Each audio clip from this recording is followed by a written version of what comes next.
Hello दोस्तों, अस्सलाम वालेकुम। मैं हूं आपका मेज़बान मोहम्मद सुफियान और आप देख रहे हैं हमारा यूट्यूब चैनल इल्म सैफी।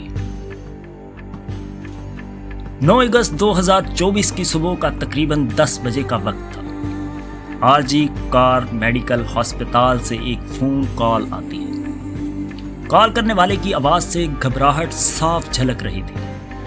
फ़ोन कॉल की दूसरी तरफ से आवाज़ आई, क्या आप लेडी डॉक्टर के वालिद बात कर रहे हैं? तब उन्होंने हाँ में जवाब दिया। उसके बाद सामने वाले की बात सुनकर उस वालिद के पैरों तले ज़मीन खिसक गई। उसने कहा, जितनी जल्दी हो सके आप अस्पताल पहुंचे, आपकी बेटी की तबीयत बहुत ख़राब है।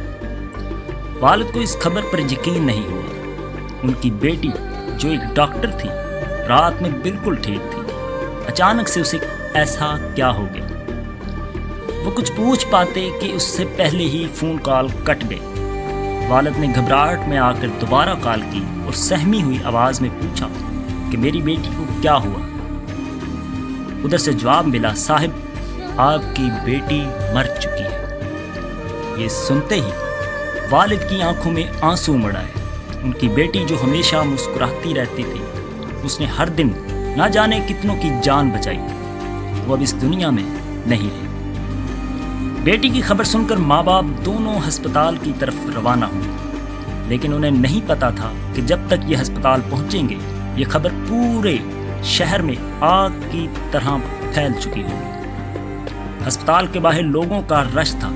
हर कोई गुस्से में था कि वो कौन था जिसने इस बेगुनाह डॉक्टर की जान ली। ना सिर्फ नर्सें और डॉक्टर बल्कि अवाम भी सड़कों पर आ गई। हर किसी की एक ही डिमांड थी, सीबीआई इन्वेस्टिगेशन और जस्टिस। इस वाक़े ने पूरी इंसानियत को शर्मसार कर दिया। जिसने भी इस वाक़े को सुना वो हक्का बक्का रह गया। कहानी यही नहीं ख़त्म हो रही, ये तो बस आगाज़ है। इस दर्दनाक वाक़े के पीछे छुपा सच क्या है? कौन है इस बर्बरियत का जिम्मेदार और क्यों है? ये सब सवालों के जवाब जानने के लिए हमें इस वाक़े की तह तक जाना होगा। ये वाक़या आरजी मेडिकल हॉस्पिटल का है। एक ऐसा वाक़या जिसने पूरे अस्पताल को हिला कर रख दिया। ये कहानी कलकत्ता की है, जहाँ एक रिस्पॉन्सिबल और इंटेलिजेंट डॉक्टर रहती थी और अपनी पेशावर ज़िंदगी में नई ऊंचाइयों को छू रही थी। नाज़रीन, ये लेडी डॉक्टर एक आम घराने से ताल्लुक़ रखती थी, जिसने अपनी मेहनत और लगन से मेडिकल की पढ़ाई पूरी की थी। ये अपने माँ बाप के लिए फ़ख्र का बाइस बन चुकी थी और ख़ानदान में पहली डॉक्टर थी। मेडिकल कॉलेज में खुद को साबित करने के लिए उसने कड़ी मेहनत की। उसे हमेशा मरीज़ों की खिदमत करने की ख्वाहिश थी। वो हमेशा मुस्कुराते हुए मरीज़ों का इलाज करती थी, लेकिन कोई भी नहीं जानता था कि यही खिदमत गुजारी उसकी मौत का सबब बनेगी। नाज़रीन, 8 अगस्त 2024 की रात को उसकी माँ का फ़ोन आया। माँ ने हर रोज़ की तरह अपनी बेटी की खैर खबर ली। डॉक्टर ने जवाब दिया कि मैं बिल्कुल ठीक हूँ। उस वक़्त वो मरीज़ों को देखने जा रही थी।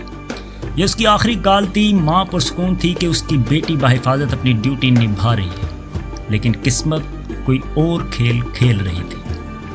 रात 12 बजे जब सभी अपनी थकान मिटाने के लिए सोने की तैयारी कर रहे थे, डॉक्टर ने अपने जूनियर्स के साथ हंसी मजाक करते हुए खाना खाया और खाना खाने के बाद कहा कि अब वो थक चुकी हैं और वो सोने जा रही हैं। किसी ने सोचा भी ना होगा कि वो आखिरी बार किसी के साथ मुस्कुराती हुई देखी गई। 9 अगस्त को जब उसके वालिद को वो भयानक का फ़ोन कॉल आई तो वो दोनों घबराते हुए अस्पताल भागे। तो वहाँ का मंजर किसी नाइट मेयर से कम नहीं था। अस्पताल में अफरा तफरी का आलम था। लेडी डॉक्टर की डेड बॉडी खून में लथपथ पड़ी हुई थी। डॉक्टर के जिस्म पर जगह जगह चोट के निशान थे और उनकी गर्दन की हड्डी टूट चुकी थी। आंखों, मुंह और प्राइवेट पार्ट से खून बह रहा था। ये कोई आम मौत नहीं थी, बल्कि बर्बरियत की सारी हदें पार की जा चुकी थी। बेटी की हालत देखकर माँ बाप दोनों टूट चुके। इस भयानक वाक़े ने डॉक्टर्स, नर्सों और तमाम स्टाफ को हिला कर रख दिया। जैसे ही ये खबर बाहर पहुंची तो सोशल मीडिया पर आग की तरह फैलने लगी और पूरे शहर में गुस्से की लहर दौड़ गई। अस्पताल के बाहर लोगों ने धरना देना शुरू कर दिया। लोगों की बस एक ही मांग थी, इंसाफ, मुजरिम को सख्त से सख्त सजा देना। उस मामले की जांच बड़ी तेजी से शुरू हो गई। जब इन्वेस्टिगेशन शुरू हुई तो शुरू में अस्पताल के अमले ने इसे खुदकुशी की सूरत में पेश करने की कोशिश की। हालांकि लेडी डॉक्टर के जिस्म पर चोट के निशान, उसकी टूटी हुई गर्दन, ये सभी वाज़ह कर रहे थे कि ये मामला आम नहीं है, जो कि पोस्टमार्टम की रिपोर्ट ने साबित कर दिया था। सियासतदानों और दूसरे लीडरों ने भी इस वाक़े पर अफसोस का इजहार किया। यह वाक़या न सिर्फ एक घर बल्कि पूरे माशरे के लिए सवाल बन चुकी थी। हुकूमत भी इस मामले को लेकर दबाव में आ गई थी। खैर, जांच के दौरान सेमिनार हॉल के करीब में मौजूद एक सीसीटीवी कैमरे की फुटेज चेक की गई। इसमें कुछ सबूत मिले। इन्वेस्टिगेशन के दौरान एक संजय राय नामी शख्स सामने आया, जो पुलिस बोर्ड में ड्यूटी सर अंजाम देता था। वो अक्सर अस्पताल में आता जाता था। इसको मशकूक निगाहों से देखा जाने लगा। इन्वेस्टिगेशन के दौरान सेमिनार हॉल के करीब से पुलिस को एक ब्लूटूथ डिवाइस मिला।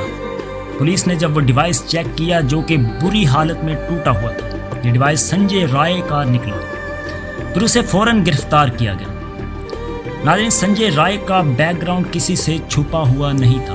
उसने कई शादियां की हुई थी और हर बार जब उसका दिल भर जाता तो वो अपनी बीवी को छोड़ देता था। उसकी एक बीवी की मौत भी हो चुकी थी, लेकिन किसी ने इसकी शिकायत नहीं की थी और वो खुद को एक पुलिस वाला बताता था। इन्वेस्टिगेशन के दौरान पुलिस को कई चैलेंजेस का सामना करना पड़ा। संजय राय ने गिरफ्तारी के बाद पहले तो किसी जुर्म को कबूल ना किया, लेकिन बाद में जब उससे कड़ी इन्वेस्टिगेशन का सामना करना पड़ा तो उसने अपने जराइम को कबूल कर लिया।